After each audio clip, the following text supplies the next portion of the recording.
everybody, it's another delicious day here in the Let's Make Food from Food Kitchen, and today it's a little extra delicious with it being March 1st, the celebrating day of our 1 year posting our first video here on YouTube. What I wanted to do is make the same recipe. Why, Michelle, why? Okay, bear with me, couple of reasons. One, it's really long. There's some great information, but I wanted to condense it for you. Also, I made apple cider vinegar and pineapple vinegar. What I want to do this time is just make apple cider vinegar, but I'm going to make it with a slightly different method. All the same ingredients, just a little bit easier because I'm not going to use scraps. I'm going to use whole apples. So the first thing I'm going to do, I have 3 cups of room temperature water, warm, a little warmer than room temperature. I want my sugar to dissolve. I have 3 tablespoons of cane sugar.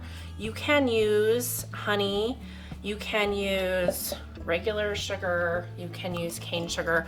The one thing you should not use, you could use coconut sugar. It's gonna alter your flavor, but you could use it. Do not use an artificial sugar because the artificial sugar will not develop the bacteria that need to grow. So it just won't turn out. You'll end up with some stinky apple water that you can't use. So you're gonna stir this up and then let it sit so the sugar can dissolve some. We're gonna prep our apples. We're gonna talk about this one. This one's a small batch that I started a couple weeks ago, so we could go through and do step 2 right after we do step 1. Okay, so I have an apple slicer. You could just quarter these or cut them up, but this is just quick and easy, so I'm just going to do it real quick. And I'm gonna put the apple slices right on in the bowl, in the jar. This is a jar, Michelle. It's been a year, you'd think you'd know that. That's just where I'm at in my day. So we're just gonna fill this up, and 1 apple should do it. I have 2 here because I'm gonna make a second batch with the mother that's in there, which for me is exciting. I don't know if you're familiar with the mother of apple cider vinegar. It speeds up your process and makes it in a couple weeks instead of a month. So bear with me. Okay, toss that right in the sink. There's a garbage disposal, it's fine. It's fine, we're all fine. Okay, so I'm gonna stir this up a little bit more. It's almost dissolved already. I have my apple slices. Now, if you're using scraps, you're gonna make sure that tiny little pieces aren't floating because you need to create what's called an anaerobic environment. What does that mean? No air, no air. You don't want the food that's in there exposed to the air. That's how you develop mold. So anaerobic just means you're keeping everything submerged. Now there's a couple tools you could use. This is a fermentation weight. It fits right in the jar and it keeps everything weighted down, which is what I have in here. You could also use like the little snack size plastic baggie or even a sandwich size, and you're gonna put some water in it. Please make sure the outside of the bag is clean because whatever's on there is going in your food, in your vinegar. So you just wanna leave enough headspace in there and you'll put some water in there and let it sit on top so that it pushes everything down. That'll work if you don't have these. These are about $20 for a 4-pack, 20 or 25. I'll go find a link and to put it down below. It's been a while since I bought them, but these are fantastic. I love these. So this is about ready to go. What I'm gonna do, you might not need the full 3 cups. I made the 3 because if I don't use it, I'll use it in the other one. And we're gonna fill it to about there. And not all the way full because I need room for my weight. As you can see, these are still kind of up a little bit and they don't need to be, they can't be. So I just put that little weight on there, boom, you're done. So we take a paper towel, or you could use a cloth and a rubber band and put it on there so that it just keeps everything from getting in there like dust and things like that, and it keeps, it allows the gases to escape. One of the things that when I made the original video, I reversed that, I screwed up, and I put a lid on there, and it was one of the canning lids, and it actually warped it from all the pressure that was building up, and I'm just glad that it didn't break. So lesson learned, we move on, right? That's part of what this channel is to learn. We're gonna get some masking tape, we're gonna label this with the date. After 2 weeks, we're gonna take off the fermentation weight and we're gonna take out all of the apple pieces. All that should be left is your liquid. You're gonna replace this and then let it sit for 2 more weeks. And then it should be ready to go. So I'm gonna label this and put it away, and then we will move on to how to do it with a mother that's already developed. So I'll be right back. It's time to pull this stuff out. If you've already got a mother, this is what you'll do. A little bit of a mother has formed on the top of this jar. This is what it looks like in the beginning. It's just a very thin little sliver, but I'm gonna put it in there anyway and save it for future use.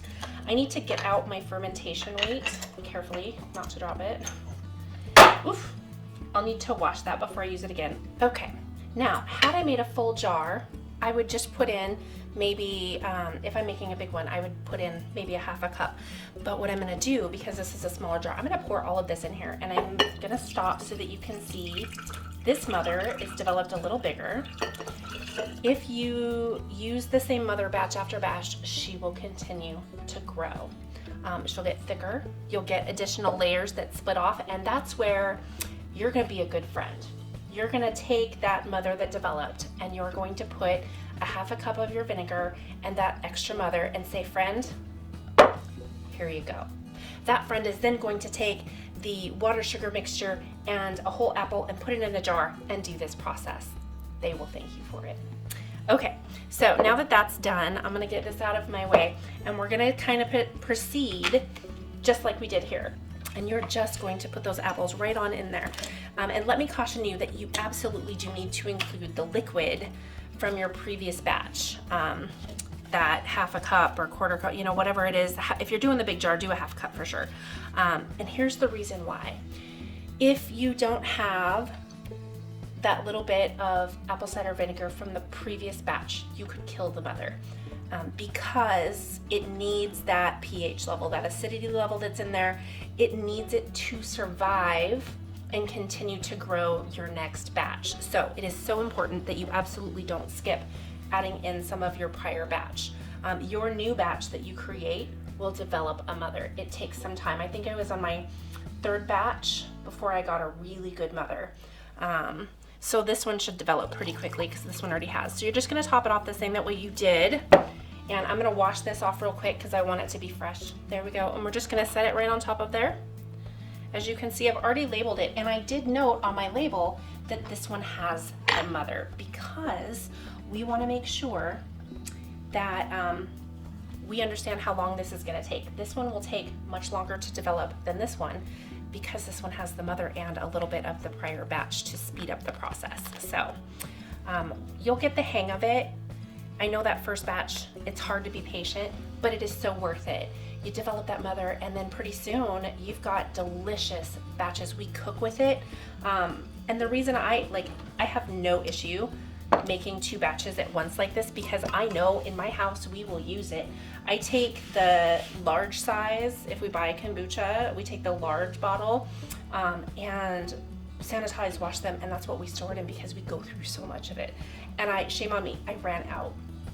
I almost ran out. And so I have a batch in my kitchen and then I have these and I will use every bit of it. So make some, gift it to your friends. Merry Christmas when that time comes, months and months and months away, but you get the idea. Don't be shy to make a big batch. Keep in mind that whatever batch you're making, you're reserving some of that for your next batch, so it's not a full yield. When you store your apple cider vinegar, do it in a dark cabinet or make sure it's in that dark colored glass. I hope this updated version of how to make apple cider vinegar is useful to you. If there's something you'd like to see me make, please do put it down below. From my kitchen to yours, let's make food from food. That's one